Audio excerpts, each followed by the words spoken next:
Sam Seder on the Majority Report. It is a pleasure for me to welcome back to the program writer at the American Prospect and reporter, Maureen Tkacik is with us. And Maureen has written a piece. This is important because right now we are weeks away from the last opportunity the Congress will have to extend the Obamacare subsidies that were additional subsidies that were put in place during COVID. And right now, people on the Affordable Care Act exchanges are looking at potential increases of up to 115% in their premiums, which is both a function of the loss of subsidies and the subsequent or contingent increase in prices by the insurance companies because they are anticipating losing subscribers to their insurance and their shrink pools shrinking. Maureen, let's talk about, you're writing this piece to show like sort of the abuse of these systems, but let's talk a little bit first with sort of like the broad strokes here that we have. Remind us about like the development of the Affordable Care Act and how it works. So, put simply, the Affordable Care Act, it created this supposed marketplace. In neoliberalism, we always have to create the illusion of markets, even where nothing resembling a market really exists. And so they created this pseudo marketplace. I really don't know. They created, I think, 10 categories of healthcare that you needed to treat if you wanted to be, an ACA, an Affordable Care Act certified marketplace insurer. And these were primarily designed for people who are between employment, self-employed, Uber drivers, small businesses, anybody who couldn't get an insurance policy before and they weren't on the marketplace, sadly, not through in, their employer.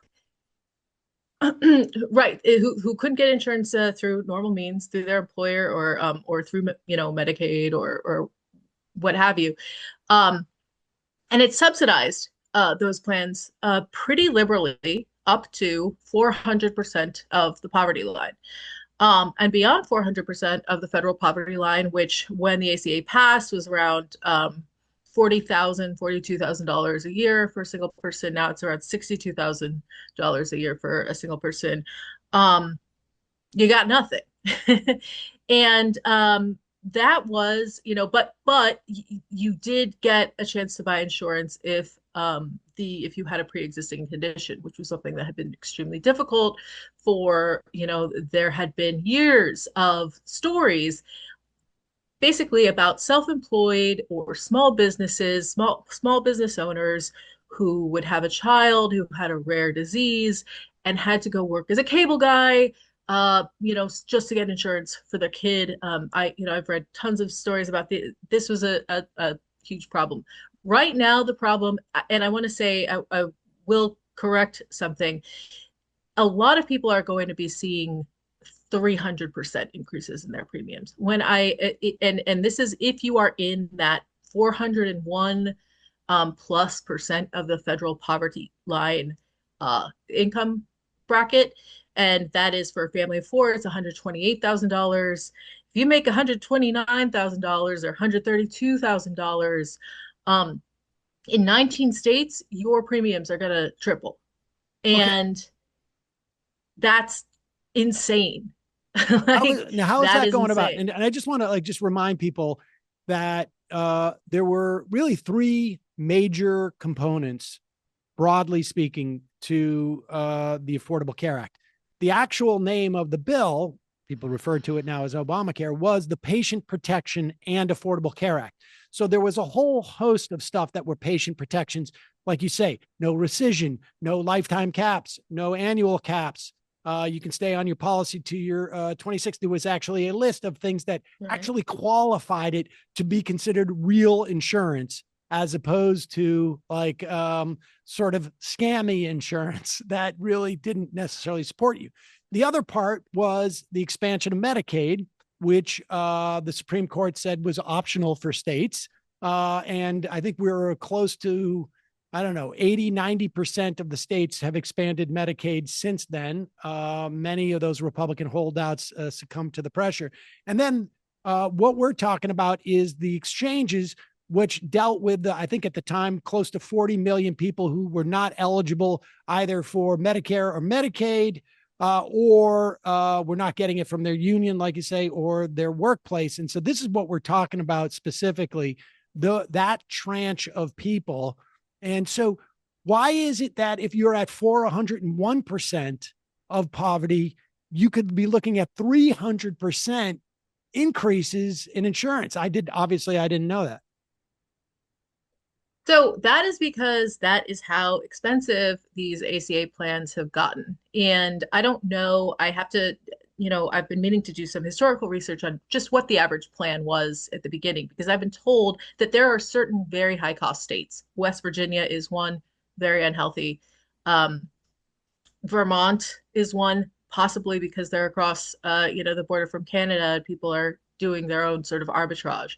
Um, uh, Alaska, everything is expensive in Alaska, so that's another one. Um, and I think Arkansas is one of them. But there are a few of these states where it's just ludicrous. It's like close to $4,000 unsubsidized for a month for a family of four. So we're talking about and just an enormous chunk of change. I mean, this is That's if more you than a make lot of like people $129,000, you're talking about for a family of four. Yeah. $4,000 of post-tax dollars. You need to make, I don't know what the tax rates are in those specific states, but you're talking about making like, 60,000 plus maybe, to just pay for, that's half of your salary. That's half of the income that your family is generating. And yes, unlike the way that we do progressive taxation in terms of taking the the the the bracket only grows for the incremental amount of income that you take in over the cap. It's not like that at all. So I'm sure there are probably a lot of people saying, okay, number one, and this has been sort of a problem that's plagued the institution from the beginning. You have people with good accountants who say, well, I I only made $4 in income last year, because that's how rich people do it. There have been stories that have been circulated by right-wing think tanks for over a decade now of the millionaire real estate investor who got on Medicaid, or got on an ACA plan with no premium because of this system. But basically, if you're a normal person, if you're an Uber driver or whatever, you're going to be driving less. You're going to be doing whatever you can. Maybe quit your job to try and bring back your income back down. So in 2021, after the pandemic, and the CARES Act made a lot of changes in just the way that healthcare, the way that COVID was going to be covered. And at that point, the insurance companies were very flush because people were not doing any elective surgeries. They weren't really going to the doctor. They weren't getting in car accidents. They were pretty boring lives, except for the COVID part. And that was covered by the government pretty strictly. They added new subsidies to Obamacare, and they eliminated that threshold and that of 400%. And they just said, listen, regardless of your income, we are going to cap the amount that you have to pay out of pocket for your premiums at 8.5% of your income. And that is why so many people at that $128,000 income range are going to see their costs go up 300, 400%, because that is their costs were capped at 8.5% before. So it's a really wild way. I don't know, who thought of this whole means testing program before. But there were also subsidies that were added to, those are the people who are really, really freaking out right now. Self-employed, small business, on the Obamacare plan and making $150,000. Those are the folks who are really going to see the worst of this subsidy cliff. And we should say $150,000. The family is making that. Yes, the family. If you are a single person on Obamacare, this is $63,000 we're talking about is your cap. So, it is not a lot of money, especially in a lot of these states where the costs are very high. And at the same time, though, the American Rescue Act is the legislation that extended that boosted the subsidies, and it ended up boosting the subsidies dramatically.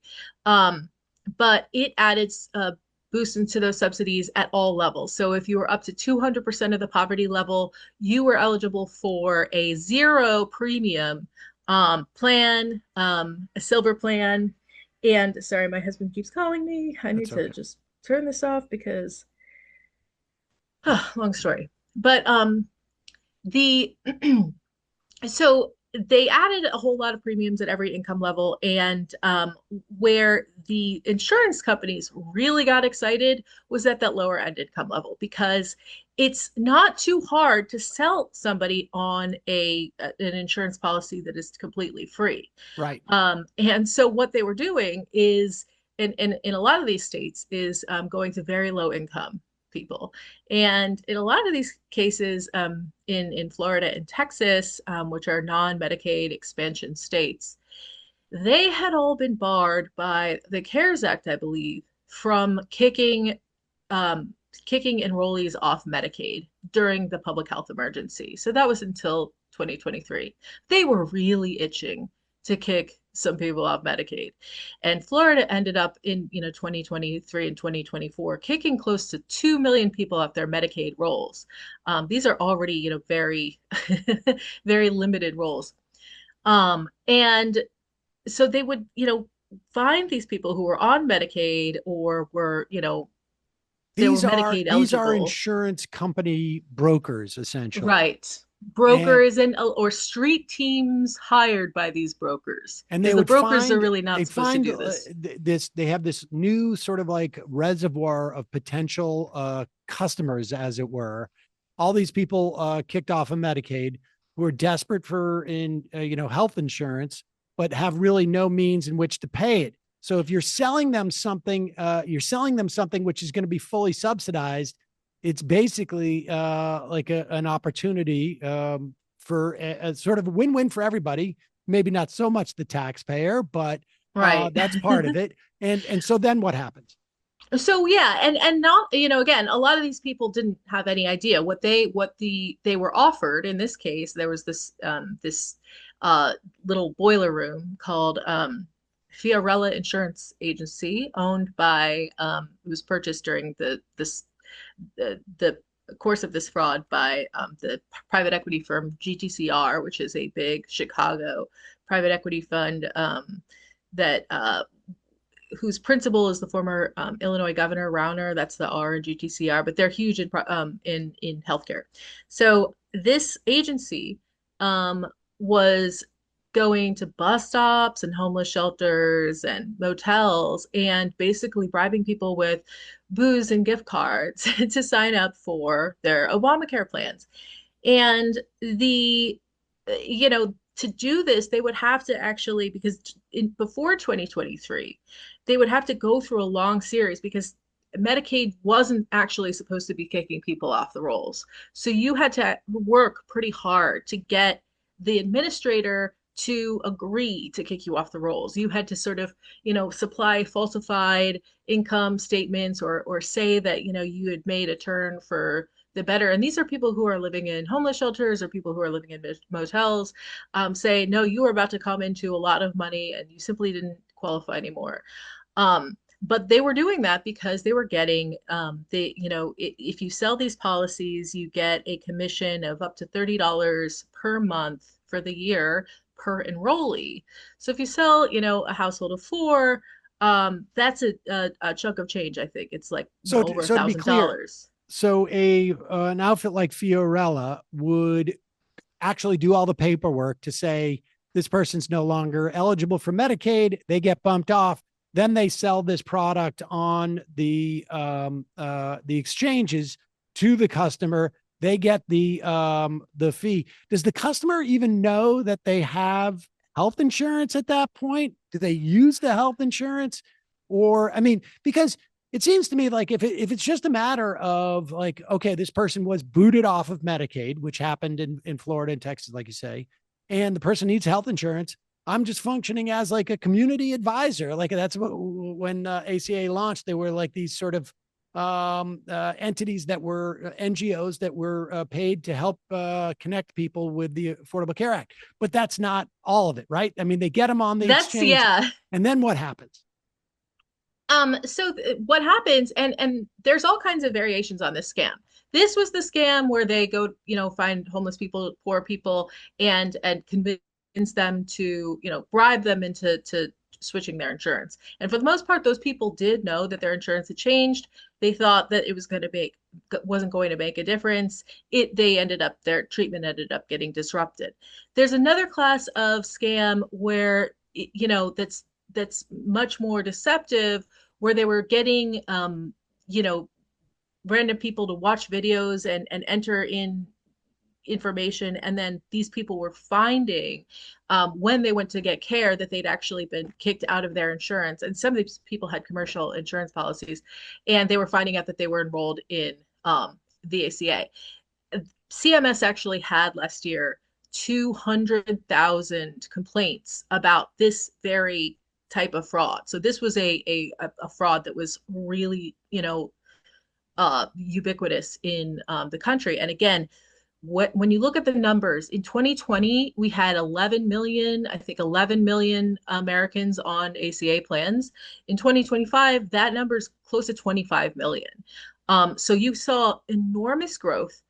The majority of that growth, probably 57% of it, is in three states: Florida, Texas, non-Medicaid expansion states, and Georgia, also a non-Medicaid expansion state, Marjorie Taylor Greene's backyard. That is where that growth was happening, and a lot of it was happening at the hands of this company called Centene. Their stock is up today on the idea that Trump might extend these subsidies. They're up 6%. It's been a very bad year for Centene. Well, And they are sort of like this stealth United Healthcare. They're this giant, but they deal only with, they almost, wholly with sort of poorer populations. So they run healthcare in prisons and jails, and they administer Medicaid in a bunch of states. They do a lot of dirty tricks. They do put we know private how much? investigators. Okay, so if we've seen a doubling, and that was to be anticipated, actually, one and a half times, I guess, or actually two and a half times what we had in terms of Affordable Care Act enrollment. That was anticipated. There was a sense that more people are going to get on there. But do we have a sense of, and I get the fact that like there was this sort of cost shift from the public, ostensibly public Medicaid, where incidentally the costs are about 2 to 3% in terms of administrative costs. So the costs are much lower for someone to get Medicaid insurance, onto the private system, but which is now fully subsidized by the government. So it's just a more costly, inefficient way of providing government sponsored health insurance, essentially. Do we know how much of that increase in those three states, you said 57%, because of that push people off of Medicaid into the ACA?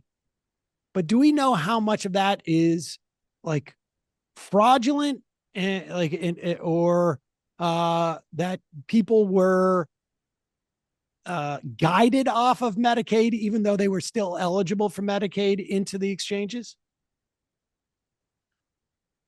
No, I have no idea how, it would be difficult to quantify that because without doing, I think a pretty, serious survey of folks. And again, these are non-Medicaid expansion states. But when you look at how the numbers changed over the composition of the people on ACA plans changed over that 2020 to 2025 period, you see certain, substantial shifts. Number one, you saw, of course, a an explosion in the number of people who made, 401% plus over the poverty line, because there were a ton of people for whom, insurance just went from, not making sense, or working in a Starbucks to get your insurance, to, oh, okay, I can actually do this. Because Um, there's a cap of 8.5% of my income on this. And so it's right. affordable now for us. Okay. And the majority of those people, the vast majority of those people, are white.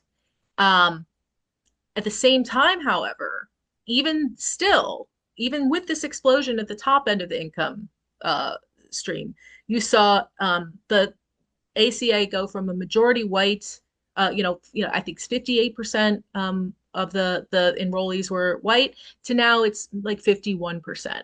So you saw a real focus on recruiting minority, lower income patients. You also saw the premium, the average or median premium uh, just plummet. So at all of these, income brackets, you would see, I think that, even like among Latinos, I saw like the average premium go from, $65 to $20.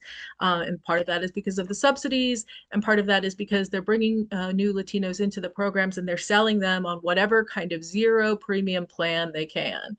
So that was the other thing that shifted. And when you sell a zero premium plan too, then you can so much more easily do that fraudulently, because the enrollee does not know until they try to access their health care that it's happened. So it's there's been, when you look at the numbers, you look at the growth in these three critical states, you see, because you see a state like California, and where California ACA enrollment change there was mostly at the top end. It is really these three states, and that's where Centene is really a super dominant force, especially in Texas.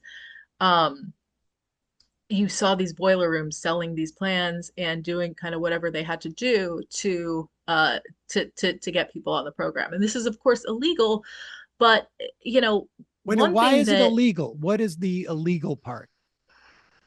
well, the most illegal, the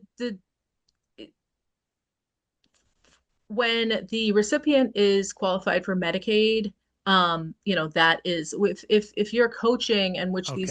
this particular boiler room was doing, the coaching of enrollees to provide fraudulent information to the authorities to qualify for, X, Y, and Z policy, that's a crime. Then there was conspiracy and money laundering. There were some yachts purchased with some of these ill-gotten gains. I spoke to an agent from who had worked at Fiorella, and she said that they had used her. They were using the licenses of agents who had left long before. Most of the people selling these policies were not licensed, insurance sales persons. You're not supposed to go out with insurance sales. You're not actually supposed to go out and recruit the patients. So they would hire these street teams, but there's like a real gray area of illegality there. But fundamentally, don't, when you allow an insurance company to pay commissions to brokers, which is, this is a huge problem in Medicare Advantage Advantage. too, an enormous problem. And you allow also the insurance companies to provide all of these incentives, whether it's gift cards, free groceries, in this case, it's booze and probably drugs. That is, but the gift cards is legal.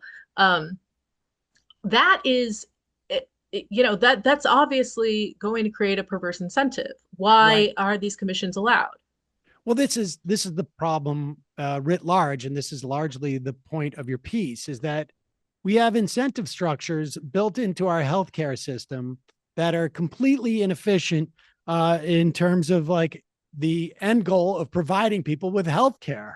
And it ends up just enriching people, some of whom are like on a range of completely fraudulent and criminal up to like just completely unnecessary in the process. At one point, you wrote, you were talking about costs, and this is it. And when you say why prices are expensive in Vermont is because a big chunk of the risk pool goes up to Canada to get better health care. Um, it, doesn't the right to buy health insurance lose a bit of its luster if said insurance costs $3,700 a month for a family of four, as it will next year in Vermont, West Virginia, and Alaska? For families of four with household incomes over 128,000. Across the border in Canada, citizens pay over $9,100 per person per year to fund their whole entire national health system. In 2025, American taxpayers paid $11,352 per person per year to subsidize the private insurance policies of Vermont ACA enrollees, who themselves pay an additional $11,000 per year per household to cover their premiums, to say nothing of copays and deductibles. So, in other words, this same family will pay in Canada $9,100 per person versus $22,000 per person in terms of the cost associated one way or another for their health care. And the gist of this is that all of this sort of like rent seeking, and that runs from rent seeking to fraud with this industry. We are now looking, as this system is getting super, super creaky. I mean, whatever Donald Trump comes out with, I think he's announced that this week, to the extent that we have any details on it, and it's possible to get this through a Republican Congress, and to the extent that it ends up actually providing health insurance as opposed to like a tax-free savings account for some people, is just the most inefficient, expensive way to do this. It's just that we have incumbent insurance providers and frankly, some healthcare providers who benefit from this system are making a ton of money at it. Yeah, absolutely. And, there are certain kinds of healthcare providers who are totally making bank. The average physician, no, they hate it and they hate Obamacare. And there's, many, many other reasons for that because of mostly the data requirements. But yeah, this system is asinine. We knew it when it passed. I I was a grown up in 2009 when they rat fucked the public option. And this is something also I remember Larry Summers was deeply involved. He hadn't been involved in the ACA debate. And then, at the last minute, he comes out and says, no, we have to go back to square one because I've been talking to the pharma lobbyists and they don't like this, that, and the other thing. So, he was involved, you know, But Joe Lieberman was the guy, threatened to filibuster if Yep. the plan if it had a public option. And it was one of those things that happened in 2009, 2010 that made me realize that, the Democrats were almost as bad as the other guys. But the it was completely predictable. And I think that now how it's played out has been, there are certain like there's so many different ways that the big companies have milked Obamacare's loopholes and its fine print to just make extraordinary sums. But your average physician hates it, is making less money, is seeing more patients, and so they're really torn as well. I know extremely, liberal pro Obamacare primary care physicians who say, look, I can't tell, and I can't tell my patient to pay $3,000 a month for a policy, in good conscience. Like it doesn't make sense. I'm going to have to try and teach my patients how to, how Take care to of survive as themselves. uninsured Yes. people. And we're going to see, we are going to see more junky policies. But one thing about Centene is that, this is the biggest ACA insurer. Their policies are called Am Better. And these are not real policies. This is the other thing, is just that ACA policies were supposed to provide some minimum threshold of care. They were supposed to be, okay, this is a legit insurance policy. When you look at their reviews online, and you look at, everything Uber drivers have ever said about this kind of insurance, you realize they just The patient protection they part of the Patient reject Protection everything. and Affordable Care Act has also failed in many respects. Well, listen, Mo, we've got to run, but the bottom line, I think, is, and you make this point at the end of the piece, is that we're going to have a complete sort of like wreckage of the Affordable Care Act outside of the expansion of Medicaid, to the extent that it's happened in different states, and to some degree with the patient protections that have largely been okay, although we see it on the lower ends, not so successful. And there's going to be both a sort of like political and material reasons to essentially reapproach this whole system and replace it with something that is rational. And it feels like they've run out of options. And by they, I mean everybody who wanted to support this. Like we saw during COVID, when Pelosi would not allow for an expansion of Medicare, which of course would have like brought new people into Medicare. And instead they subsidized COBRA for people who had lost their jobs, which is literally the most expensive version of health insurance until now, maybe that existed. Like COBRA was where you're paying both the employer and the employee side, and the government decided to pay for all of it. So if I'm receiving it, it's great, it's free. But in terms of the efficiency of government, it was the least possible efficient way to do this. And they're so desperate to avoid the obvious answer, which is expand Medicare, expand Medicaid. Just allow, instead of 1/3 of Americans on it, we allow an outlaw. And I love Medicare Advantage. I mean, that's the other thing, and it just reminds me so much, because the same guys who were so pro Obamacare, the wonks that were selling it to us day in, day out in their blogs, are now the same people preaching abundance. And abundance says you can shower subsidies on housing developers, and you can, get rid of all the red tape, and we will find an abundance of affordable housing. And it's a lie. It's not true. I mean, to be honest with you, it is also the same theory that is associated with the way that the Obama administration dealt with the financial and housing crisis.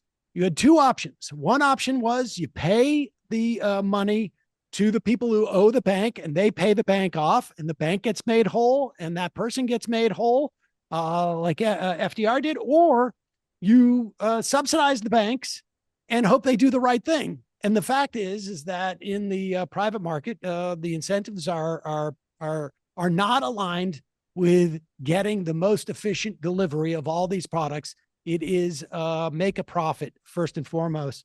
Mo Tkacik, thanks so much for your time today. We're going to link to your piece in the American Prospect in our podcast and YouTube descriptions. Thanks again, Mo. Appreciate it. Have a great evening. Hey, folks, don't forget to hit the subscribe button and check out our daily show. We do it every day at 12 p.m. Eastern for about 2.5 hours. We even take phone calls. You should check that out.